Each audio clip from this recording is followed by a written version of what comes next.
Welcome, listeners. We here at Reliably Chaotic hope you enjoyed our romp through Rodal and the characters we met there.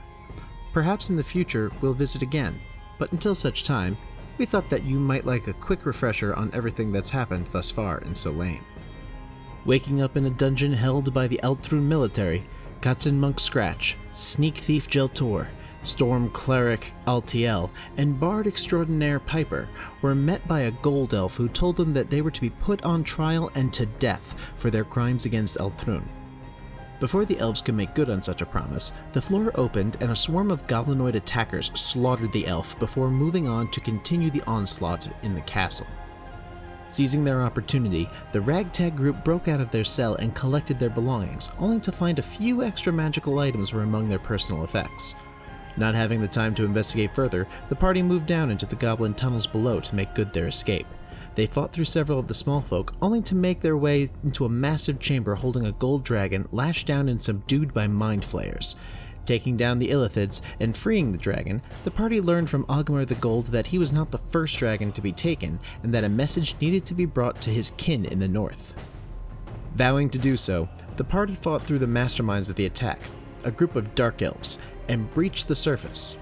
Mostly. Altiel was not with them, as the door to their escape sealed shut behind them. With the army on the way and no time to turn back, the party jumped in the cart of a passing farmer who took them to the relative safety of his farm. They shared a meal and some chores, preparing for the morning's journey to the safer lake town of Brath. Most of the night was quiet, but in the early hours of the morning, the army caught up with them, putting the farm to the sword.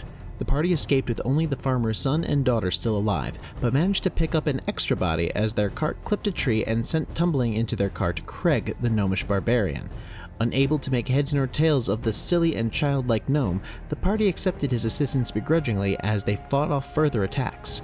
However, it was Scratch who threw the dark elves off their tail by sending a dart into the eye of their pursuer. Finally in Brath, the party picked up a few odd jobs from vendors and shopkeepers, making somewhat of a name for themselves, but were still unable to reach the mayor, Rolf, to warn him of the army. Learning that his cousin's children were lost, the party braved the ghost ship, the Ocean's Folly, in order to ensure their safe return and an audience with Rolf. On the ship, the party finds several useful journals and maps to aid them later on, but face little danger until they find the lost boy, whom they terrified with their poor people skills. Once the child was finally calmed, he told them his sister had gone further into the ship and never came back. Scouting ahead, Jeltor found a safe route past a horde of undead into the bowels of the ship. Through a few barbarian mishaps, a battle with the undead captain and first mate ensued, as well as the little girl, who seemed possessed by a black sphere that summoned forth a Death Knight.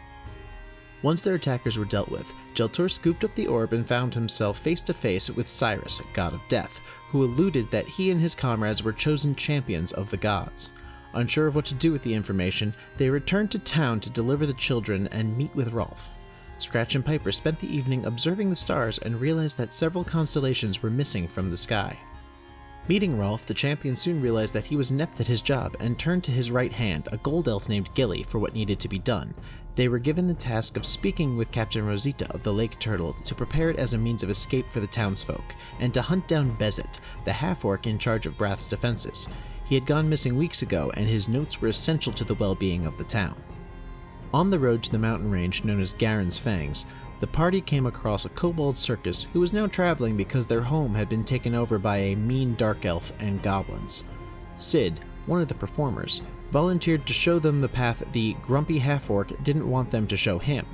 Trusting in the kobold, the party found themselves at a crack in the earth high up on the mountain. Inside were many dangers and traps, but as the champions delved deeper in, they could sense they were getting closer to their goal. And that's where we left off. Join us next week as we release the newest episode of Champions of Solane, Not the Face, where we will continue to unravel the mysteries that bond these four together.